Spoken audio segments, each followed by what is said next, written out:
Holy fucking hell, it works. Yeah, boy. RISC-Five. We're back on this again, and again with the Milk-V or the Milk-Five Mars, because it's been in the news. Also have a nice glass of some good stuff that my mate Mike gave me, a really nice dark rum. So thank you, Mike. But today we're going to be looking at why this is in the news again, what's changed, and if it works.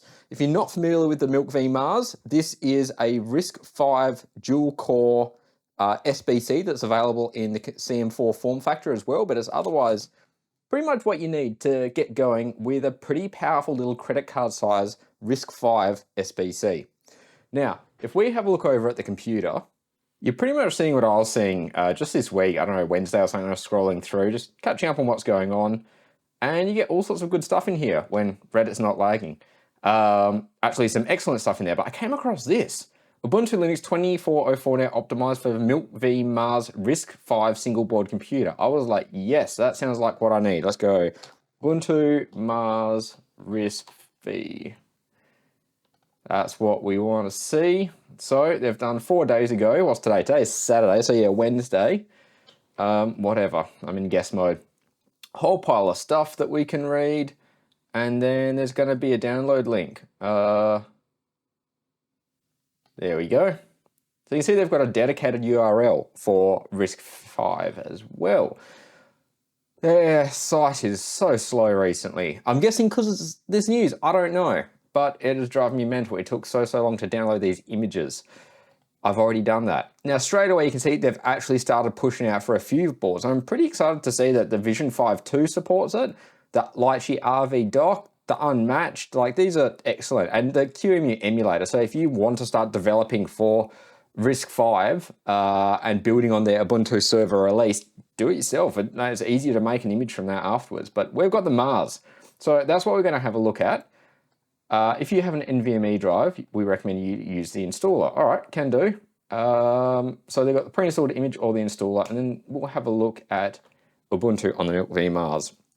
There are a few little instructions here. So you can see you do need to probably connect to the debug headers.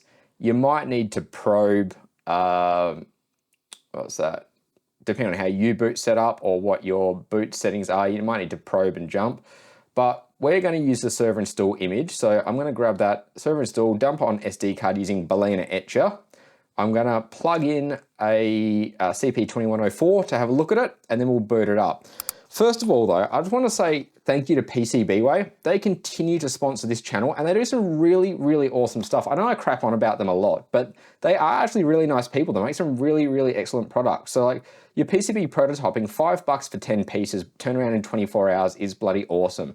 You can get 2-layer 10 pieces, 100mm by 100mm. You can even change some of the design. Like you can say you only want it to be 1mm thick, you want it to be black on white, and it might change the delivery time, but still only $5 to prototype. And I'm in Australia, so if I pick that, shipping's normally really expensive, but you got global standard shipping for $6. So I can come up with some bullshit that probably doesn't work, get it ordered, it'll be complete within 1 week and shipped out to me. It'll be here in a couple of days, so what, 2 to 3 weeks maximum for $11.80 Australian, which is awesome. They also now have something really cool.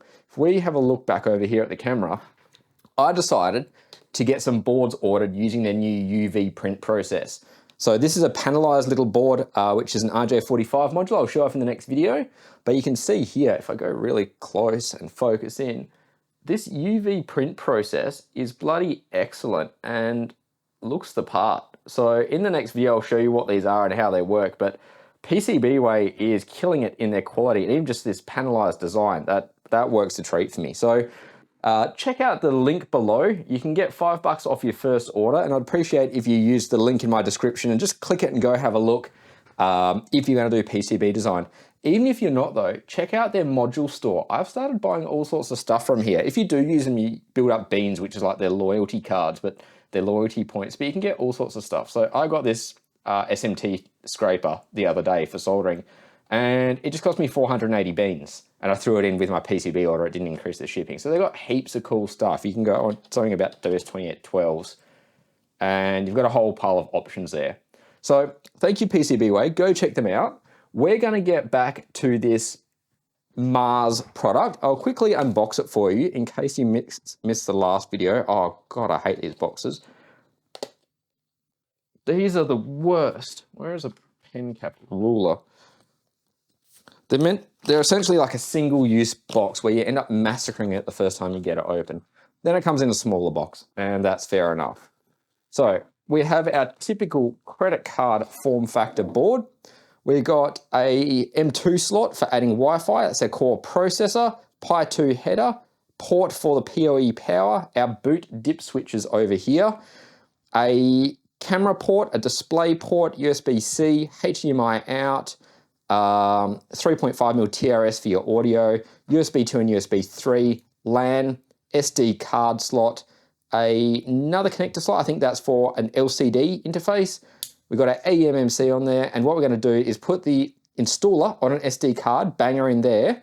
We'll probably leave that on. We'll interrupt the boot process though, to boot to the SD card, start the installer, to wipe and install on this, and we'll see if it works like they say it should. So, hold please.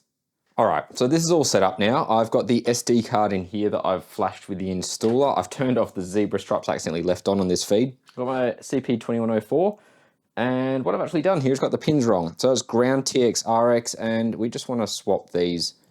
So we've got ground RX TX on this end. Now the pins aren't labeled, but it's, you skip the first two, which are 5 volts, and you got ground and your UART 0. Now, there is one extra thing. If we have a look back at the computer here, we do need to flip this or boots from the SD card first.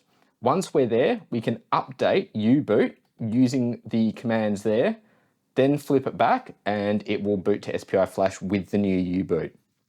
This might be something I need to do to get it working with the CM4, the Mars CM4 as well, because I tried to get that working yesterday, but I couldn't. I actually got all the way, to be honest, to it, booting the kernel. I got from U-boot into Grub into Linux, but then it couldn't load the user space. So that will possibly take some more tinkering. But what we want to do then is have a quick sip.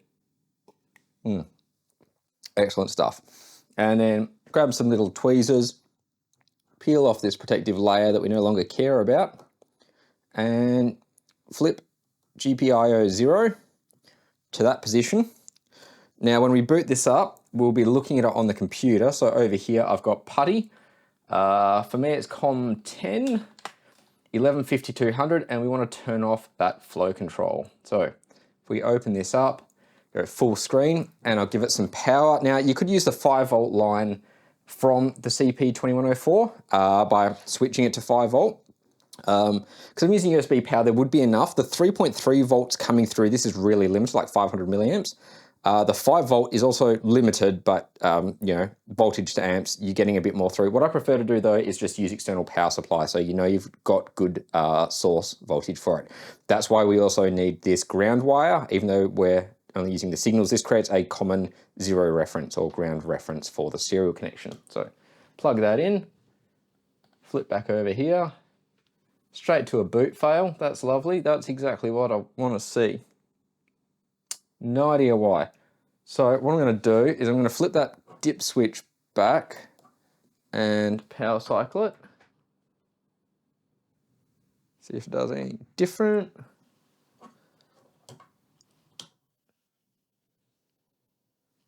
There we go. All right.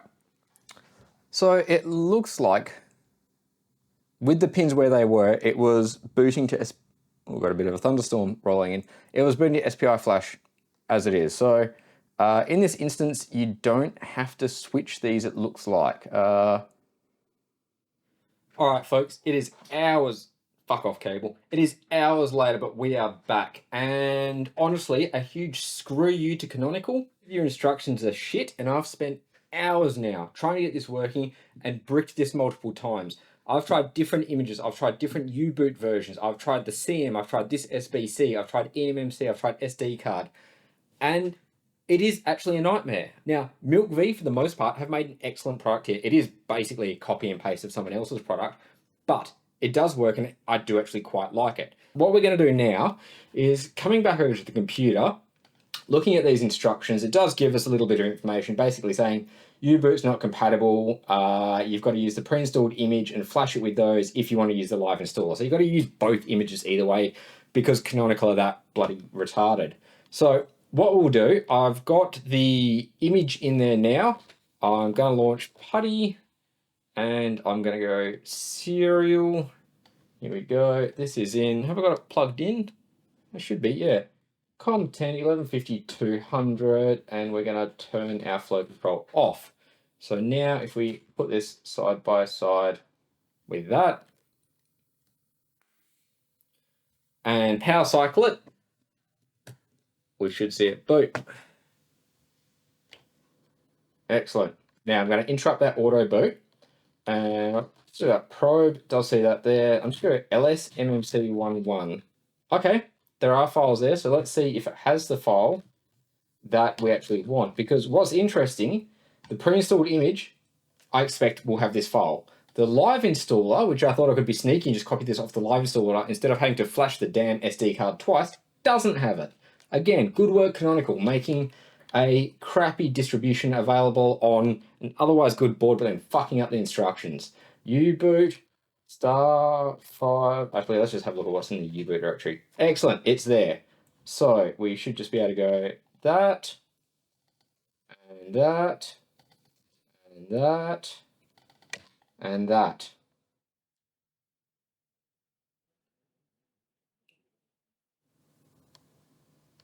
It also says to switch those switches. It basically doesn't make a lick of difference.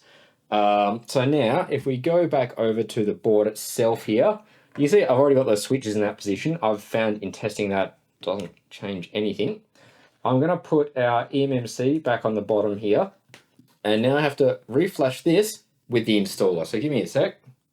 Whilst that's flashing, I'm just going to quickly power cycle this and do that save end thing it says to do. I don't actually think that makes any difference, but whole pile of different things there. That one. That one. All right. Whether that changes anything, who knows? These instructions are an utter crapshoot. Balena Etcher is going now, so I'll let that finish, and then we'll boot to the installer. All right, so that SD card in there now is with the installer, and we have updated Uboot as it says is required. So back over in PuTTY, if we reset this and flick over, what we're going to have to do then is interrupt it again.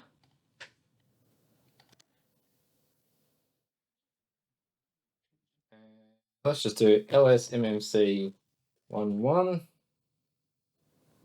It has the files there that we need. All right, excellent. So far, after skipping all the crap instructions and doing things in a different order to what they say in a way, this is working. Now, the caveat is, having tried so many different things now, even on the compute module version, the Mars CM, which I've got, I've never gotten past the kernel loading. I can always get the kernel to load. I've never managed to get the kernel to load the root FS. I've tried so many different things with and without LVM. I've tried different versions of Uboot. I've tried skipping grub and loading the kernel directly. I've tried using the UID. I've tried using the MMC BLK address. I've tried using the label. I've never actually gotten to load the root FS. And as I said, I think earlier, ranting and swearing, I've been doing this for 2 days now. So if you do end up having to if you do have to unbrick it, I'll just give you a quick heads up in here though. So with this bootloader update, let's just say you want to do it from Windows. You want to go and download those tools. They're named a little bit differently. So first of all, things are named wrong. What you do need to do, download this tool and launch it. And you want to be plugged into the header pins as we are now. All you do though is you hold down the button. It shows you somewhere here. See, it repeats the instructions. Hold down that button when you power it on and ignore most of the starting instructions. So you have to ignore things in the middle. So you want to load that firmware from the update folder that comes with the software into the firmware, just setting your right COM port and wait till it's loaded. That will come up, that's correct. You then launch their ZADIG tool and install the driver. That's correct as well, and you'll get that there. Then ignore this repetitive crap. Don't touch it, leave it as it is, right? Then you grab this again and apparently do it again. Don't bother with that because this is what's actually happened the first time. Then you can grab the Mars uboot SPI bin normal, that file name's wrong, flash it to SPL, that's correct. And then you can grab the Vision 5 firmware and flash it to uboot, and that's correct. And that will get you there. Then you're cooking with gas again. All right, so this is nearly booted the installer. We're going to continue in basic mode. We're not going to bother switching to SSH. Let's continue in basic mode, English. To make it a bit simpler, I'm just going to go minimal. Whatever, continue without network. Use entire disk. I'm not going to set this up with LVM, just in case I do want to get to the file system from uboot. That makes it a bit easier for me. I can only imagine if it's going to work, it's going to work either way though. My name, owner, server's name, Milky Boy. Username, owner, password, and password again. No, I don't want any of your page stupid shit, Ubuntu/canonical. Stop trying to be like a rounded, shiny Red Hat Enterprise Linux. You're not. You're force feeding your crappy snap packages down people's throats. So I'm going to let this run now. As you can tell, I'm very frustrated by this. I've been doing it for probably 5 hours today. I spent the better part of 5 or 6 hours yesterday on this as well. I've essentially followed the instructions, not correctly because the instructions aren't correct, but you can see I've followed them enough to the point that everything I've checked has worked as expected if you interpret between the lines in the instructions. So this should install and then should reboot and then should boot. If it doesn't, Ubuntu can jump off a cliff because everything is a waste of time. I mean, first of all, why would you even put Ubuntu on this? It is great that, you know, they are working on it. It sucks that there's no graphics, but the graphics in Ubuntu are crap anyway. Like the user interface is bloated and shiny and slow, even on the most powerful computer. You would want something like Alpine or like Armbian or something designed for this, not a commercial bloated server operating system. But people do like it because people like shiny things. So we're going to see if it actually works. I don't have my hopes high anymore. I've spent enough time. I've wasted 2 days. I'll never make my money back from this. We'll see what happens. Hold, please.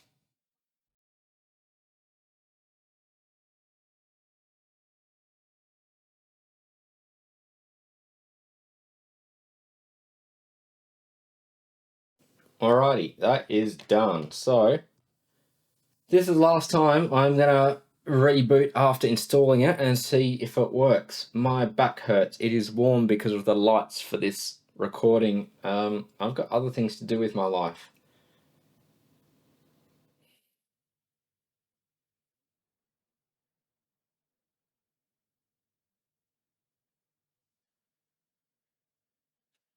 Okay, gotten to here so many times. You see the default config is loading the root by UUID, which should absolutely be correct. I've tried changing it, but I don't see how that could be wrong. F10 to boot. I'm so excited about this 6.8 kernel and actually being able to, you know, do something good with it.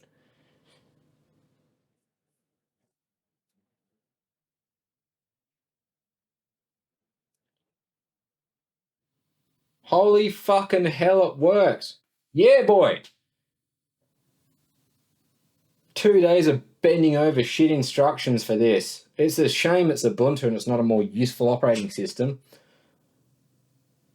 I wonder how many RISC-Five packages they've even got. Like Debian SID, the latest Debian, like Debian 13 is going to be risc-v first class, as I keep saying. So their packages are, you know, everything's building for risc-v now. It's great. Ubuntu, I'm not so sure. You'd think it'd be in the news if they were releasing a lot more support. But the important thing will be seeing how optimized it is. We know they've optimized most of the hardware out of the equation, but now if we have a look, you know, these are the scores with the image that we got back in January. I forgot to claim them. I could probably go back over the footage and find the claim keys, but have not bothered. So, Milky Boy, Ubuntu, Ubuntu. Ubuntu. That's right. I forgot you specify your login because we're not using the pre-installed. Sudo su that. There we go. All right, so let's get this going. I'm going to run this benchmark. Sorry, that was loud. Now that it's actually working, if something's gone wrong with my recording, I'm past the point of caring anymore. I'm hoping I can cut this whole video down to like 15 minutes. From my side though, it's now after 3 p.m. and I started this at 10 a.m. today. Yesterday I did the same thing and Mrs. wasn't happy with how grumpy I was when I got home. So Milk V, you're doing good. You're making some mistakes, but you're a startup. You got a lot of support and popularity. Just fix up your documentation, your images just a little bit. Canonical, stop doing stupid shit. You're force-feeding snap packages and specifically breaking deb packages. You're making bloated, rounded, colorful UIs that are of pretty much no use for engineers. Yes, you've helped the Linux community. You've made Linux more of a desktop operating system, but you sacrifice a lot for curb appeal. And it's disgusting for anyone who actually enjoys Linux and functional, high-performing devices. So I hope you guys learned something from this. I'll put the benchmarks, a link to the benchmarks and the results below. Don't forget to check out PCB Way, and I don't even remember when I recorded the sponsorship intro from that. I think I recorded one in this take. Go check them out. Link to it below. They help us. We're making some great stuff like these boards. I don't even know if in this sponsorship I showed you these awesome boards. There are also, in these boards, when you see the final version, if you order one, there is a bit of an Easter egg. And I'll do a competition. I'll be giving some free shit away. So, enjoy the rest of your weekend. We've got a massive storm rolling in here. Australia's getting flooded as usual. Hope you learned something. Leave comments below. Let me know what you thought. And I'll catch you guys next time. I'm gonna go cry in the corner now. See ya.